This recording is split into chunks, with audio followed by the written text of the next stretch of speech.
100 দিন অতিবাহিত হয়ে গেলেও রাষ্ট্রের উপরে অন্তর্বর্তী সরকারের নিয়ন্ত্রণ স্পষ্ট না, বরং দুর্বলতা স্পষ্ট।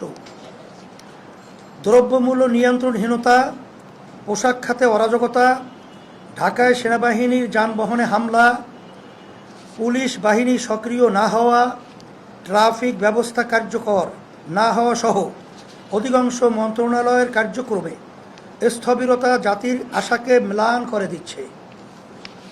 জনপ্রশাসন দীর্ঘদিনের চর্চা ও অভিজ্ঞতার মধ্য দিয়ে গড়ে ওঠা রীতি ও জ্ঞানে পরিচালিত হয়, কিন্তু এটা এমন কোনো জটিল টেকনোলজি নয় যে নির্দিষ্ট কিছু প্রশিক্ষিত লোক ছাড়া আর কেউ বুঝবে না বা চালাতে পারবে না।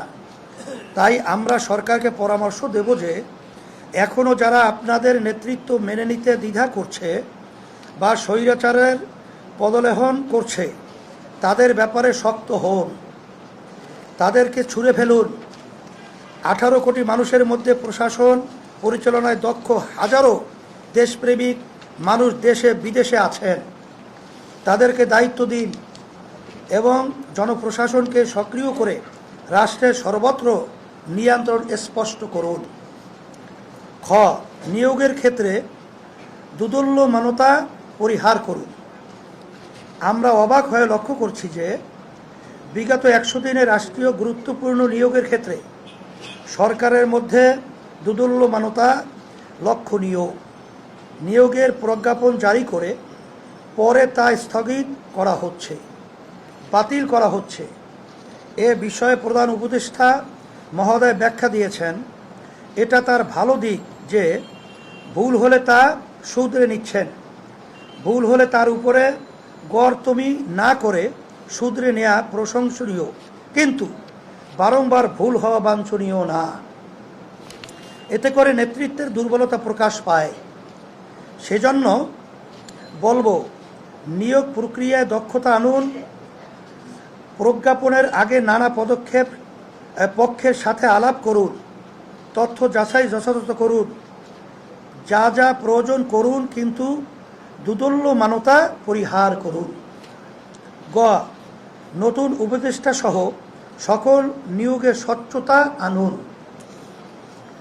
প্রশাসন সংক্রান্ত স্বচ্ছতার সংজ্ঞায় সিদ্ধান্ত যাদের প্রভাবিত করে তাদের কাছে সিদ্ধান্ত গ্রহণ সংক্রান্ত সকল তথ্যের অবাধ ও সরাসরি প্রবাহ থাকার কথা বলা আছে।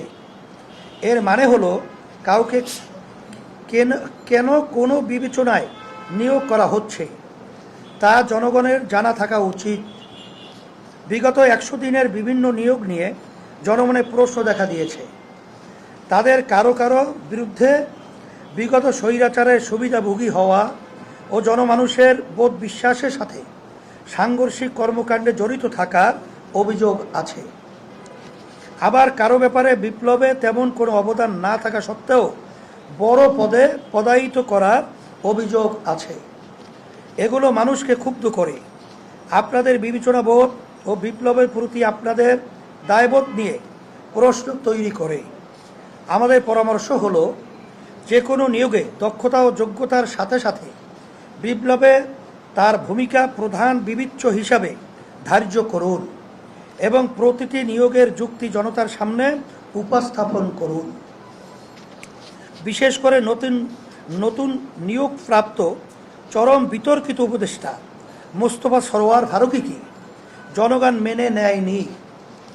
অতএব পতিত স্বৈরাচারের বেনিফিশিয়ারি, বিকৃত মানসিকতার সমাজ বিধ্বংসী নাটক সিনেমার নির্মাতা মোস্তফা সরোয়ার ফারুকীকে দ্রুত উপদেষ্টা পরিষদ থেকে প্রত্যাহার করা হোক, তা দেশবাসী প্রত্যাশা করে।